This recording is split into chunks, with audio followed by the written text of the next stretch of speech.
जय हिंद दोस्तों स्वागत है आपका आपके अपने YouTube चैनल ज्ञानदेव होस्ट में। और इस वीडियो में मैं आपको बताने वाला हूं ministry of tribal affairs various post online form 2021 के बारे में, जिसमें कि कैंडिडेट ऑल इंडिया से अप्लाई कर सकते हैं और ये आपकी परमानेंट भर्ती है, जिसमें कि 10वीं 12वीं पास कैंडिडेट और जो हायर क्वालिफिकेशन वाले कैंडिडेट हैं वो अप्लाई कर पाएंगे। तो आप इस वीडियो को देखते रहिए, मैं आपको इसके बारे में पूरी जानकारी देने वाला हूँ। पहले आपको बताऊंगा कि कौन लोग इसमें अप्लाई करने के लिए एलिजिबल है, और उसके बाद मैं आपको इसी वीडियो के अंदर इसका पूरा प्रोसेस बताऊंगा कि कैसे आपको अप्लाई ऑनलाइन करना है। तो अभी आप जो यहाँ पर वीडियो में देख पा रहे हो ये आपका अप्लाई लिंक है, और अभी यहाँ पर जो आप देख पा रहे हो ये है आपका ऑफिशियल नोटिफिकेशन। तो यहाँ पर दोस्तों आप देख सकते हैं कि जो आपकी वैकेंसी निकाली है इसकी जो इंपोर्टेंट डेट्स है वो आपकी 5 जनवरी 2021 से लेकर के 4 फरवरी 2021 है, यानी कि 4 फरवरी 2021 तक आप अप्लाई कर पाओगे। फिर नीचे आपको यहाँ पर इंस्ट्रक्शन दिए अप्लाई ऑनलाइन के, और उसके बाद यहाँ पर आपकी आती है एप्लीकेशन फीस। तो जो आपकी assistant commissioner admin assistant commissioner finance की पोस्ट है इस पर अप्लाई करने के लिए 1200 रुपये फीस आपको पे करनी है। और जो आपकी office superintendent finance stenographer grade 1, stenographer grade 2 और ऑफिस असिस्टेंट की पोस्ट है इस पर अप्लाई करने के लिए 750 रुपये एप्लीकेशन फीस है। और जो आपकी मल्टीटास्किंग स्टाफ यानी कि एमटीएस की पोस्ट है इस पर अप्लाई करने के लिए आपकी 100 रुपये एप्लीकेशन फीस रखी गई है। अब नीचे आपको यहाँ पर पोस्ट वाइज और कैटेगरी वाइज वैकेंसी डिटेल देखने को मिल पा रही है। साथ ही आपको बताया कि किस पोस्ट पर आपको एग्जैक्टली क्या सैलरी दी जाएगी। जो आपकी एमटीएस की पोस्ट है इस पर आपको 18,000 से लेकर के 56,900 रुपये सैलरी दी जाएगी। इसके लिए 6 पद है। ऑफिस असिस्टेंट की पोस्ट पर आपको 25,500 रुपये से लेकर 81,100 रुपये दिए जाएंगे, और अपर एज लिमिट आपकी 27 है, एमटीएस पर 30 है, और जो अन्य पोस्ट है उसकी एज लिमिट अपर आप यहाँ पर देख सकते हैं। फिर दोस्तों यहाँ पर नीचे आते हैं और बात करते हैं क्वालिफिकेशन के बारे में। तो जो असिस्टेंट कमिश्नर की पोस्ट है इस पर अप्लाई करने के लिए आपसे ग्रेजुएट, साथ ही आपका एक holding analogous post on regular basis, यानी कि आपका गवर्नमेंट सर्विस के अंदर आपका एक रेगुलर बेसिस पर जॉब होना चाहिए, जो कि कम से कम 6 साल की सर्विस हो और उस पर आपको ये वाली सैलरी दी जाती हो, तभी आप इस पर अप्लाई कर पाएंगे। बट यहाँ पर दोस्तों जो आपकी स्टेनोग्राफर ग्रेड 2 की पोस्ट है इस पर अप्लाई करने के लिए आपसे 12वीं पास की योग्यता, साथ ही आपको कंप्यूटर की नॉलेज होनी चाहिए। सर्टिफिकेट आपके पास है या नहीं है वो मैटर नहीं करता, बट आपको नॉलेज होनी चाहिए। अब दोस्तों मैं आपको बताना चाहूंगा अनअकैडमी के बारे में, जो कि इंडिया का लार्जेस्ट लर्निंग प्लेटफॉर्म है, जहां पर आप अनअकैडमी को ज्वाइन करके इसके प्लस फीचर्स का फायदा उठा सकते हो, जिसमें कि आपको लाइव क्लासेस दी जाएगी इंडिया के टॉप एंड बेस्ट एजुकेटर के माध्यम से घर बैठे। Unlimited access to all courses मिलेगा, और जो आप यहां पर अन्य फीचर देख पा रहे हो इन सभी फीचर्स का फायदा आपको अनअकैडमी प्लस के साथ मिल जाएगा। तो अगर आप अनअकैडमी को ज्वाइन करना चाहते हो तो आप मेरे कोड GDH10 का इस्तेमाल कर लीजिए। आपको ये इस्तेमाल करने पर तुरंत 10% की छूट मिल जाएगी। और मैं आपको ये भी बता दूं कि अनअकैडमी आपके लिए लेकर के आया है अनअकैडमी ग्रूड एयरफोर्स X and Y complete batch course, जो कि आपकी 5 जनवरी 2021 से स्टार्ट होकर के 30 मार्च 2021 तक चलने वाली है। तो अगर आप इसकी प्रिपरेशन कर रहे हो तो आपको ये बैच ज्वाइन कर लेनी है, जो लिंक आपको वीडियो के डिस्क्रिप्शन में दिया है। इसी के साथ आपका यहाँ पर अनअकैडमी पैंथर बैच भी एनडीए के लिए स्टार्ट हो चुका है, जो कि आपका 29 दिसंबर से स्टार्ट हुआ है, और ये आपका 30 मार्च 2021 तक चलने वाला है। यहाँ पर आपको सब्जेक्ट वाइज प्रिपरेशन कराई जाएगी। तो अगर आपको इसको ज्वाइन करना है तो इसका ज्वाइन लिंक भी आपको वीडियो के डिस्क्रिप्शन में दिया है। अगर आप एनडी एयरफोर्स X एंड Y नेवी का सेक्शन लेना चाहते हो तो यहाँ पर आपको ये लेने से पहले मेरे कोड GDH10 का इस्तेमाल कर लेना है। इसको इस्तेमाल करने पर आपको तुरंत 10% की छूट मिल जाएगी। तो जल्दी से जाइए अनअकैडमी लर्निंग ऐप को डाउनलोड करके इसको ज्वाइन कर लीजिए। लिंक्स आपको वीडियो के डिस्क्रिप्शन में दिए हैं। स्किल टेस्ट की बात करें तो यहाँ पर दोस्तों ट्रांसक्रिप्शन 50 MTS इंग्लिश और 65 MTS हिंदी के अंदर होना चाहिए कंप्यूटर के ऊपर। ऑफिस असिस्टेंट की यहाँ पर जो आपकी पोस्ट है इस पर अप्लाई करने के लिए आपसे बैचलर डिग्री मांगी है। चाहे आपने किसी भी डिसिप्लिन में ग्रेजुएशन की है आप इस पर अप्लाई कर सकते हो, इसके अलावा कोई भी क्वालिफिकेशन आपसे नहीं मांगी। फिर जो आपकी मल्टीटास्किंग स्टाफ यानी कि एमटीएस की पोस्ट है इस पर अप्लाई करने के लिए आपसे सिर्फ 10वीं पास की योग्यता मांगी है। 10वीं पास कैंडिडेट इसमें बिना किसी एक्सपीरियंस के बिना किसी अन्य जॉब के अप्लाई कर सकते हैं, यानी कि फ्रेशर कैंडिडेट अप्लाई कर सकते हैं। तो चलिए अब बात करते हैं फॉर्म फिलअप प्रोसेस के बारे में। ऑफिशियल नोटिफिकेशन का लिंक मैं आपको देने वाला हूं, इसमें आप अन्य जानकारी भी कंफर्म कर सकते हैं। तो यहां पर ये लिंक आपको ओपन कर लेना है। ओपन करने के बाद आपको पोस्ट अप्लाइड के ऊपर क्लिक करके जो भी पोस्ट पर आपको अप्लाई करना है वो चूज करना करनी है। मैं यहाँ से MTS सिलेक्ट कर लेता हूँ। इसके बाद दोस्तों आपको अपना पूरा नाम 10th की मार्कशीट के अनुसार यहाँ पर फिलअप करना है। आपका वैलिड मोबाइल नंबर यहाँ पर एंटर करना है, उसको दोबारा से डाल करके कंफर्म करना है। फिर यहाँ पर आपको अपनी ईमेल आईडी एंटर करनी है और इस ईमेल आईडी को आपको दोबारा से डाल करके फिर से कंफर्म कर देना है। और जो आपके सामने कैप्चा कोड है वो कैप्चा कोड यहाँ पर फिलअप कीजिए।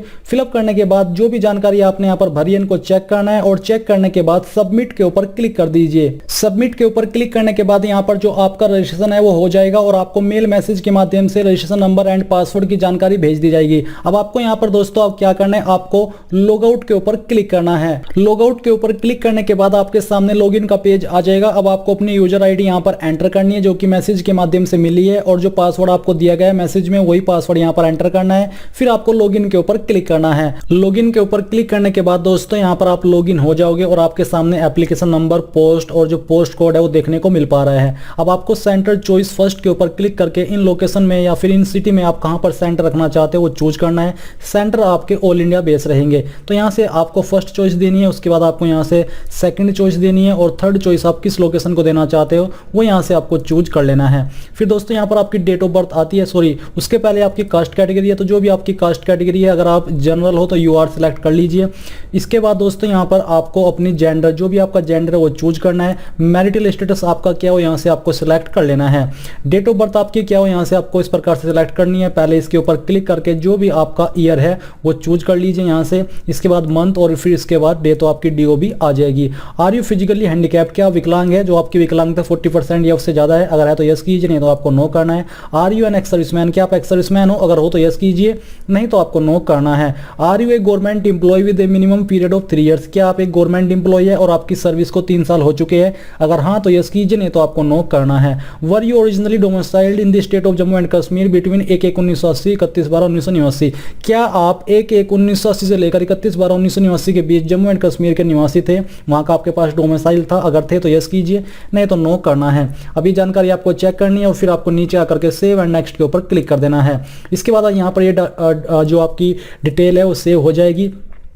अब आपको दोस्तों यहाँ पर आपको अपनी पर्सनल डिटेल्स फिलअप करनी है। तो सबसे पहले यहाँ पर दोस्तों आपको अपने पिताजी का नाम एंटर करना है और ये नाम भी आपको 10th की मार्कशीट के अनुसार भरना है। इसके बाद आपको अपनी माताजी का नाम एंटर करना है। नेशनलिटी आपकी यहाँ पर दी गई है। फिर यहाँ पर आपको प्रेजेंट एड्रेस की जानकारी फिलअप करनी है। तो जो भी आपका प्रेजेंट एड्रेस है वो यहाँ पर फिलअप कर दीजिए आपकी ID के अकॉर्डिंग। तो चलिए यहाँ पर हम ये एड्रेस फिलअप कर देते हैं।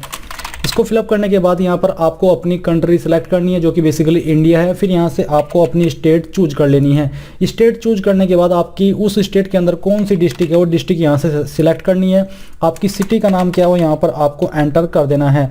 ये करने के बाद दोस्तों यहाँ पर आपको अपने पोस्ट ऑफिस या डिस्ट्रिक्ट का पिन कोड एंटर करना है। Is permanent address same as present address, अगर आपका परमानेंट और प्रेजेंट एड्रेस सेम है तो टिक कर दीजिए। ये टिक करने पर आपको दोबारा से इसको फिलअप करने की आवश्यकता नहीं पड़ेगी। फिर आपको नीचे आना है और नीचे आकर के यहाँ पर सेव एंड नेक्स्ट के ऊपर क्लिक करना है। अब दोस्तों ये जानकारी भी आपकी सेव हो चुकी है। आपको यहाँ से ओके करना है और ओके करने के बाद आपको क्वालिफिकेशन की जानकारी फिलअप करनी है। तो सबसे पहले आपको 10वीं की जानकारी भरनी है। तो आपको बोर्ड की जगह यूपी, बेसिकली जो भी आपका बोर्ड है उस बोर्ड का नाम देना है, चाहे शॉर्ट फॉर्म में चाहे फुल फॉर्म में। इंस्टीट्यूट नेम यानी कि आपके कॉलेज या फिर स्कूल का नाम जहां से आपने 10वीं की है। इसके बाद यहाँ पर सब्जेक्ट कॉम्बिनेशन, तो आपके पास 10वीं के अंदर कौन कौन से सब्जेक्ट थे उन सब्जेक्ट के नाम यहाँ पर आपको एक एक करके फिलअप कर देना है, क्योंकि इसमें काफ़ी स्पेस है। आप यहाँ पर सभी सब्जेक्ट के नाम दे सकते हैं। मैंने यहाँ पर 4 लिखे बट आपको पूरे लिखने हैं। मैंने टाइम थोड़ा बच जाए इस वजह से लिखे, बट आपको अपने सभी सब्जेक्ट को यहाँ पर लिखना होगा। ईयर ऑफ पासिंग आपको यहाँ पर अपना एंटर करना है कि आपने किस ईयर के अंदर पास की थी। फिर यहाँ पर आपकी सभी सब्जेक्ट को मिलाकर के, एडिशनल सब्जेक्ट को मिलाकर के भी जो कि आपके 5 या 6 सब्जेक्ट थे उनकी परसेंटेज एंटर कर देनी है, टोटल परसेंटेज। इसके बाद आती है इंटरमीडिएट, जो इस पोस्ट पर हम अप्लाई कर रहे हैं। इस पर अप्लाई करने के लिए सिर्फ 10वीं पास की योग्यता मांगी है। तो आप अगर 12वीं पास हो तो जानकारी दे सकते हैं, नहीं तो खाली छोड़ सकते हैं। आपको कैसे भरनी होगी, आपको सेम तरीके से भरनी है। यहाँ पर अपने बोर्ड का नाम डालिए, इंस्टीट्यूट नेम के अंदर कॉलेज का नाम, सब्जेक्ट कॉम्बिनेशन के अंदर आप PCM, PCB, कॉमर्स, आर्ट्स ऐसे भी लिख सकते हैं, या फिर एक एक करके सब्जेक्ट के नाम भी दे सकते हैं। ईयर ऑफ पासिंग डालना है और परसेंटेज जो मार्क्स लिख देनी है। अगर आप ऐसी पोस्ट पर अप्लाई करें जिस पर कि ग्रेजुएशन की योग्यता मांगी है तो आपको यहाँ पर degree name, graduate degree choose कर लेना है। स्पेशलाइजेशन यानी कि किस सब्जेक्ट के साथ की है वो आपको लिखना है। इंस्टीट्यूट नेम के अंदर यूनिवर्सिटी नेम या फिर डिग्री कॉलेज का नेम और ईयर ऑफ पासिंग यहाँ पर सेम तरीके से भर देना है। इसके बाद दोस्तों अगर आप ऐसी पोस्ट पर अप्लाई करे हो जिस पर एक्सपीरियंस भी मांगा है तो आपको उसकी जानकारी कैसी भरनी है। आपको यहाँ पर प्लस के ऊपर क्लिक करना है। डेसिग्नेशन पोस्ट के अंदर उस पोस्ट का नाम देना है जिस पर आपने काम किया है, उस कंपनी या फिर उस बंदे का नाम देना है जिसके पास आपने काम किया है, उस पर आपको क्या पे स्केल, क्या सीटीसी मिलती थी वो यहाँ पर आपको लिखनी है। किस डेट से आपने वो जॉब ज्वाइन की थी वो डेट, मंथ, ईयर आपको सिलेक्ट करना है। इस प्रकार से यहाँ पर क्लिक करके कब तक की थी वो आपको टू डेट के कॉलम के अंदर लिखना है। फिर दोस्तों यहाँ पर आपको इन जानकारी को चेक करके नीचे आना है और सेव एंड नेक्स्ट के ऊपर क्लिक करना है।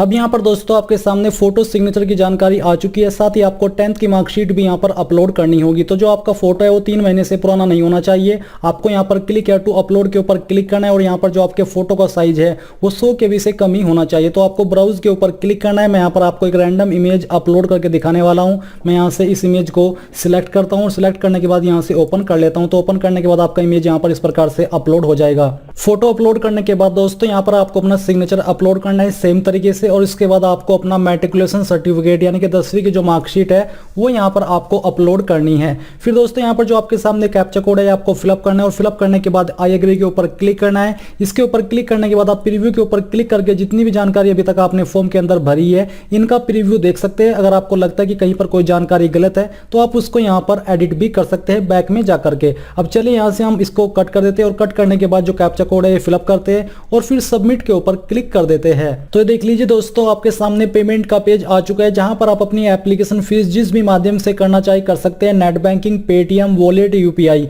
मैं आपको प्रेफर करूंगा कि आप नेट बैंकिंग के माध्यम से फीस को जमा करें, क्योंकि अगर आप नेट बैंकिंग के माध्यम से फीस को जमा करेंगे तो बहुत ही कम चांस होते हैं ट्रांजैक्शन फेल होने के या फिर आपका पेमेंट स्टक होने के। अगर आप अन्य पेटीएम, वॉलेट, यूपीआई के माध्यम से करोगे तो आपको प्रॉब्लम आ सकती है, बट नेट बैंकिंग के अंदर बहुत ही कम प्रॉब्लम आती है कि आपका पेमेंट बैंक अकाउंट से कट हो जाए और वेबसाइट के ऊपर अपडेट न हो। तो यहाँ पर आपको फीस जमा कर लेनी है। अगर आपका जो भी कोई एरर आता है फीस को जमा करने में तो आप मुझे कमेंट करके पूछ सकते हैं। तो इस प्रकार से दोस्तों आप जनजातीय कार्य मंत्रालय यानी कि ministry of tribal affairs various post online form 2021 को भर पाओगे। आई होप ये जो प्रोसेस है वो आपको पसंद आया होगा। अगर आया है तो आप इस वीडियो को लाइक, शेयर और साथ ही साथ आपके अपने यूट्यूब चैनल ज्ञानदेव होस्ट को सब्सक्राइब करके बेल के आइकन को ऑन कर ले ताकि आपको आगे आने वाली वीडियोस के नोटिफिकेशन सबसे पहले मिल पाए। जय हिंद दोस्तों।